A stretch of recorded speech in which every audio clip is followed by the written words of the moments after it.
PT Pupuk Indonesia berhasil meningkatkan produktivitas padi di Kabupaten Blora, sekitar 17,2%, dengan menggunakan pupuk organik bersubsidi Petroganik. Peningkatan ini dapat dilihat dari hasil program rembuk tani dan panen raya Petroganik di Desa Kamolan, Kecamatan Blora. Produktivitas budidaya padi petani sebelumnya hanya 6,5 ton per hektar, sementara produktivitas padi lahan percontohan Petroganik meningkat menjadi 7,4 ton per hektar. Hal ini dikarenakan penggunaan Petroganik secara konsisten dan sebagai upaya menjaga kelestarian lingkungan dan mewujudkan pertanian berkelanjutan. Direktur Pemasaran Pupuk Indonesia, Tri Wahyudi Salah mengungkapkan Pupuk Indonesia berinisiatif untuk melakukan demplot Petroganik untuk memberikan percontohan kepada petani. Kombinasi penggunaan pupuk anorganik dan organik dapat memberikan dampak yang signifikan terhadap peningkatan produktivitas. Diharapkan sistem budidaya demplot ini diduplikasi oleh petani di Kabupaten Blora, sehingga penggunaan Petroganik yang konsisten dapat meningkatkan produktivitas untuk lahan pertanian di Kabupaten Blora. Pertama berkait uji coba padi dengan Petroganik, di mana kami dari Pupuk Indonesia sedang mengedukasi, sedang mensosialisasikan bagaimana caranya agar petani semangat untuk mengembangkan Petroganik dalam rangka menyeimbangkan antara pupuk organik dan non organik. Dan alhamdulillah di sini petanian luar biasa. Tadi kami dapat lapor informasi bahwa di sini sudah di atas 7,5 ton per hektar. Informasinya dari depot yang ada ini sudah di atas 8 ton per hektar. Artinya dengan penggunaan pupuk yang berimbang ini kita sudah bisa menunjukkan hasil yang cukup baik. Ini adalah bagian dari kerjasama kami Pupuk Indonesia dengan Kementerian Pertanian dan juga dengan pemerintah daerah untuk mendukung cita Pak Presiden Prabowo untuk swasembada pangan. Pupuk Indonesia sudah menyiapkan pupuk di seluruh wilayah dan insya Allah tadi Pak Bupati menyampaikan tidak ada masalah pupuk.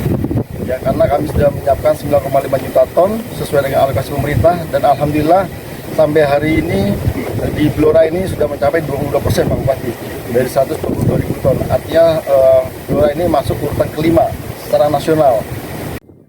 Sementara terkait realisasi penyaluran pupuk bersubsidi di Blora, hingga saat ini di angka 27,208 ton atau 22% dari total alokasi. Direktur Pupuk dan Pestisida Kementerian Pertanian, Jack V. Hendra memberikan apresiasi kepada seluruh stakeholder Blora yang menjadi support atau leader utama untuk pengembangan pupuk organik. Penggunaan pupuk Petroganik tidak menghilangkan penggunaan pupuk kimia. Tentang masalah distribusi pupuk, harusnya dengan kondisi dan keadaan yang ada saat sekarang, kami sudah menerapkan salah satu perubahan daripada mekanisme dan tersedia pupuk itu pasti ada di seluruh Indonesia. Kalaupun seandainya itu ada kekurangan, harusnya manajemen itu sudah diatur 20% sampai 24% sebelum batas realokasi pupuk itu habis, kita akan melakukan realokasi. Ini yang penting dulu. Jadi mohon izin Pak Bupati juga nanti ke depan untuk masalah dinamika pupuk, kalau seandainya sudah terjadi pengurangan atau mungkin penyerapannya terlalu tinggi, maka akan dilakukan realokasi di tingkat kecamatan, realokasi di tingkat kabupaten, dan realokasi di tingkat provinsi. Dan terakhir kami akan melakukan realokasi secara nasional.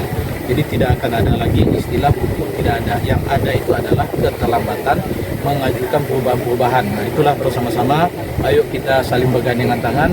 Kalau pupuk sudah menyatakan kurang, sampaikan ke kami, kita akan melakukan realokasi. Nah yang kedua berkaitan dengan banyaknya nama-nama yang ada, kami sudah melakukan langkah-langkah bekerjasama dengan Barreskrim, kemudian juga dengan Satgasus, kemudian juga kita sudah berkoordinasi dengan Kejaksaan, kemudian juga sudah membentuk suatu tim KP3 yang akan mengevaluasi seluruh dinamika dan persoalan yang berkaitan dengan pupuk dan pestisida. Sementara itu, Bupati Blora, Arif Rohman bertekad untuk menjadi salah satu lumbung pangan Jawa Tengah. Karena itu, ia mewakili pemerintah Kabupaten Blora, menyampaikan terima kasih adanya edukasi dari Pupuk Indonesia bersama Kementerian Pertanian. Kita bertekad untuk menjadi salah satu lumbung pangan yang ada di Jawa Tengah khususnya. Dan ini tanam baru ini kita nanti targetnya dari Kementerian 20, semoga nanti bisa ke 25.000 hektar ya. Dan alhamdulillah ini hasil panennya bagus. Tentunya kami atas nama pemerintah Kabupaten Blora memberikan apresiasi kepada Pupuk Indonesia dan juga Pak Direktur Pupuk yang sudah mendampingi ini. Semoga nanti yang menggunakan Petroganik ini akan semakin banyak lagi. Ini ternyata hasilnya bagus, sehingga kami minta Dinas Pertanian beserta seluruh jajaran dibantu dengan TNI dan Polri untuk bagaimana nanti mengembangkan produk yang bagus ini. Pada kesempatan ini, Pupuk Indonesia menggelar program Rembuk Tani yang merupakan wadah sosialisasi perusahaan untuk memastikan akses yang lebih luas dan terjangkau terhadap pupuk bagi petani.